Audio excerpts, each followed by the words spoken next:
The first clue that my wife was having an affair came through our shared calendar app. I was planning a surprise for our 10th wedding anniversary when I noticed that Lisa had blocked out several hours on Tuesday afternoons for something called yoga class. But when I called the studio she claimed to attend, they had no record of her membership. My name is David Thompson, and at 36 years old, I thought I knew my wife well enough to recognize when something was wrong. Lisa and I had been together for 12 years, married for 10, and we'd built what I believed was a strong partnership based on trust, communication, and shared goals.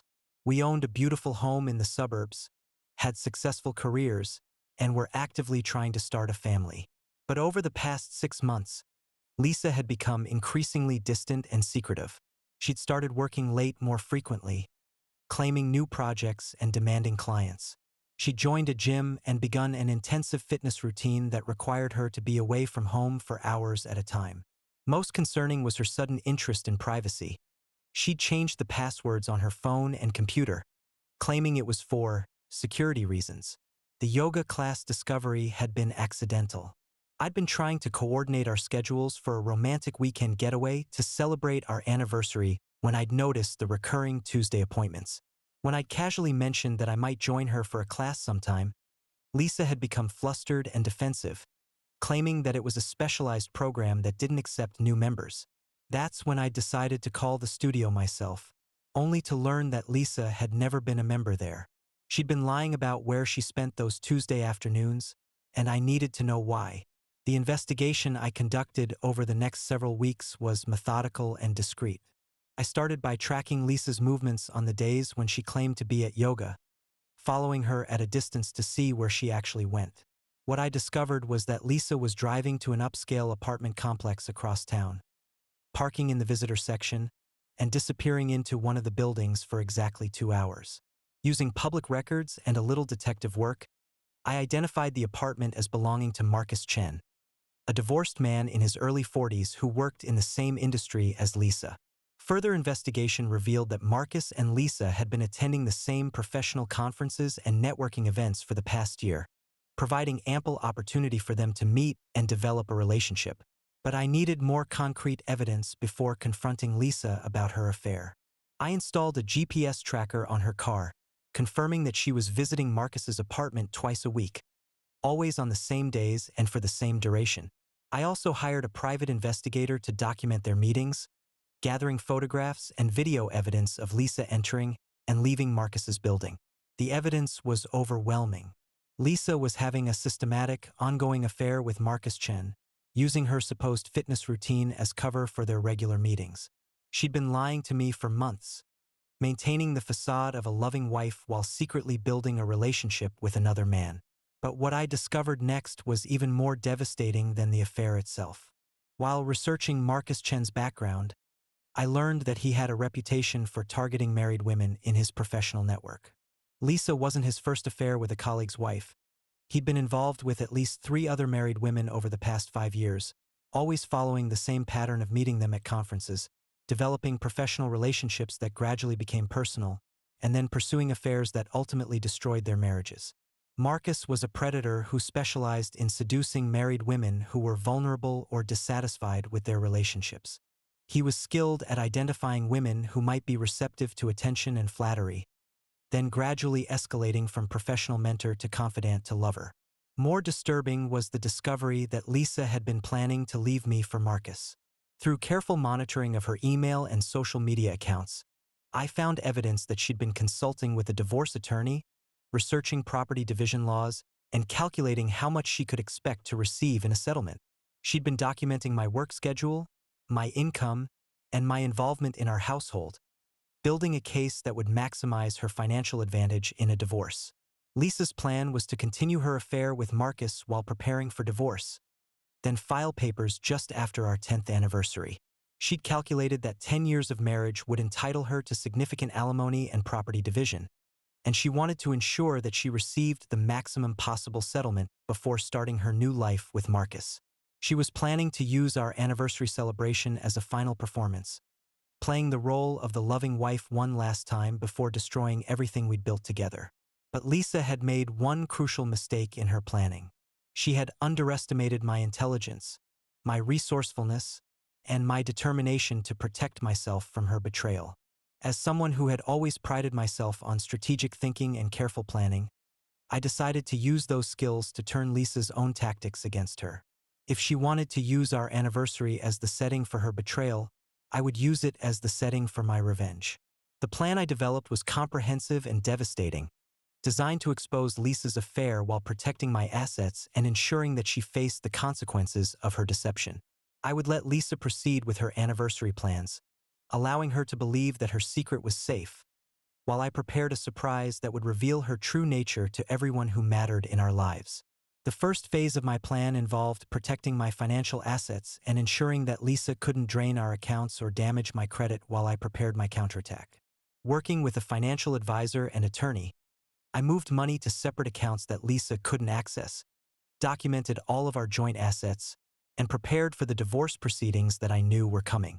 I also began gathering additional evidence of Lisa's affair, including financial records showing that she'd been using our joint credit cards to pay for gifts from Marcus, hotel rooms for their meetings, and expensive dinners that she'd never mentioned to me. The evidence painted a clear picture of someone who had been systematically deceiving her husband while using his money to finance her betrayal. The second phase involved planning the revelation that would expose Lisa's affair to our family, friends, and professional colleagues. I couldn't simply confront her privately. She was too skilled at manipulation and deception to be trusted with a quiet conversation. I needed to create a moment that would be undeniable, public, and devastating. The opportunity came in the form of the anniversary party that Lisa had been planning. She'd suggested that we celebrate our 10th anniversary with a large gathering of family and friends, claiming that she wanted to share our happiness with everyone who had supported our marriage over the years. What Lisa didn't know was that I understood her real motivation. The anniversary party was meant to be a performance, a final act of deception before she filed for divorce.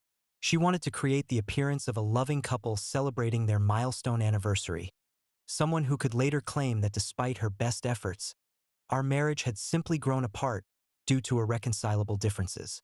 I agreed to the anniversary party, but I had my own plans for the celebration. Working with the same attention to detail that Lisa had brought to her affair, I began preparing an event that would expose her betrayal to everyone who mattered in our lives. I arranged for the private investigator to attend the party as a guest, ready to present evidence of Lisa's affair if needed. I also prepared a comprehensive presentation that would document Lisa's infidelity and financial deception, complete with photographs, financial records, and timeline analysis. But I also prepared something else. A surprise that would demonstrate to everyone present exactly what kind of woman Lisa had become while pretending to be a devoted wife.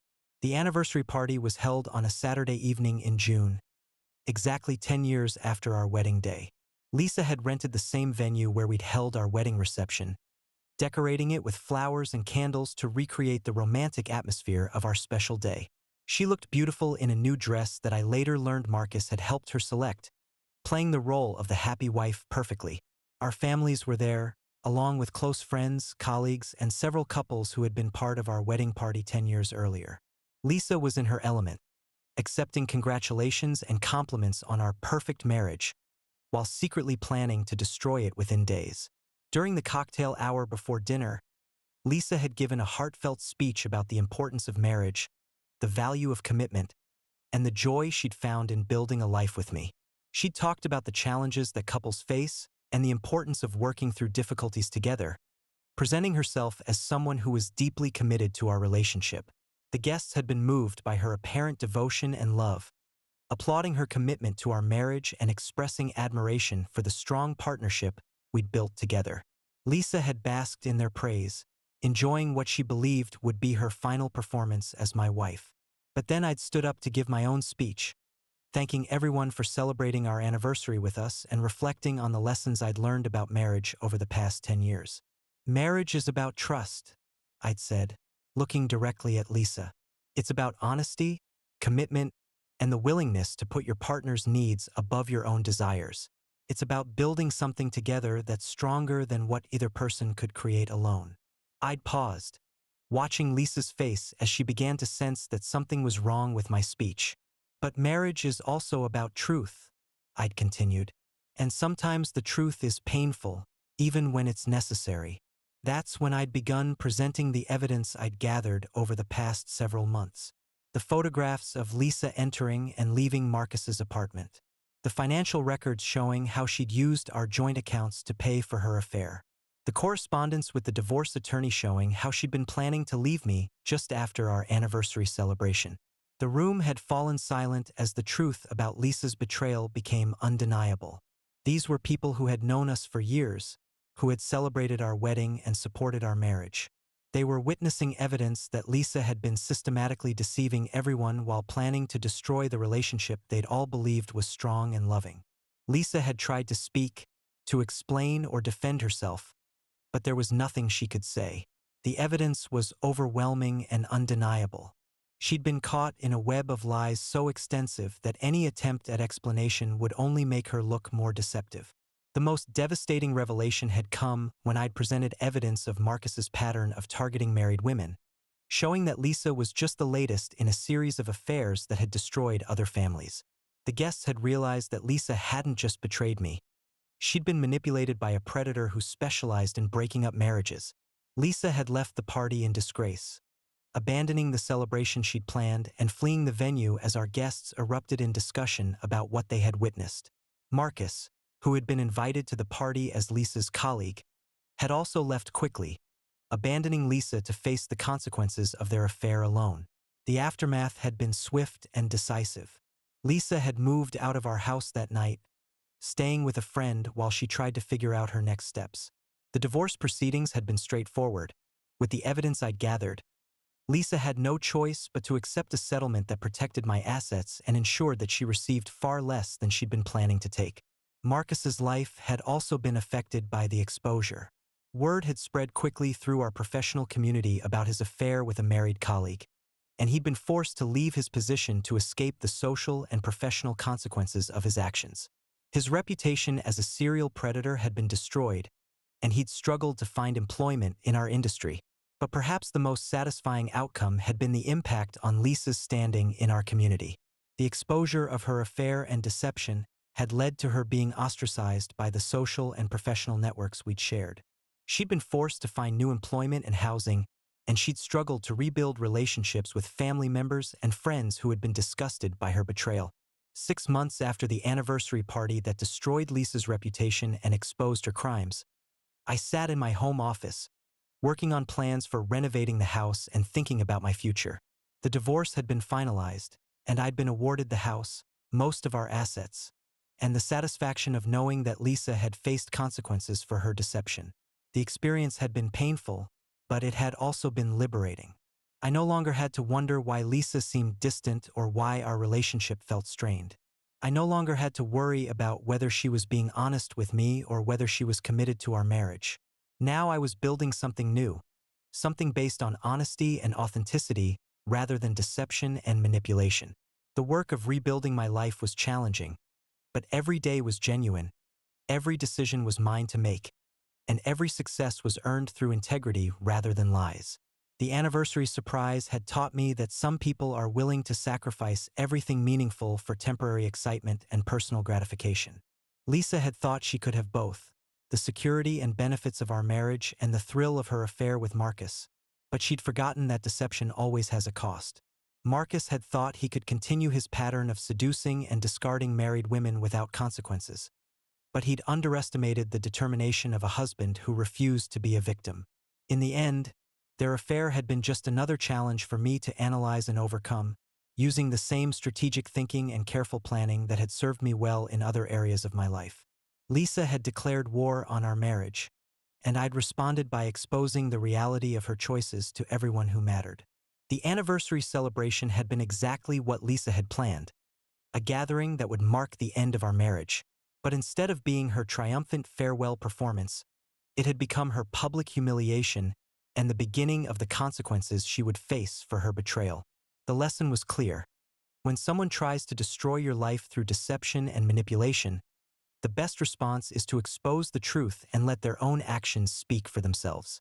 Lisa had spent months trying to position herself as the victim of an unhappy marriage, but in the end, her own behavior had revealed who the real victim had always been. The anniversary surprise had been perfect, Not the romantic celebration Lisa had pretended to plan, but the moment of truth that revealed exactly what our marriage had become and who was responsible for destroying it.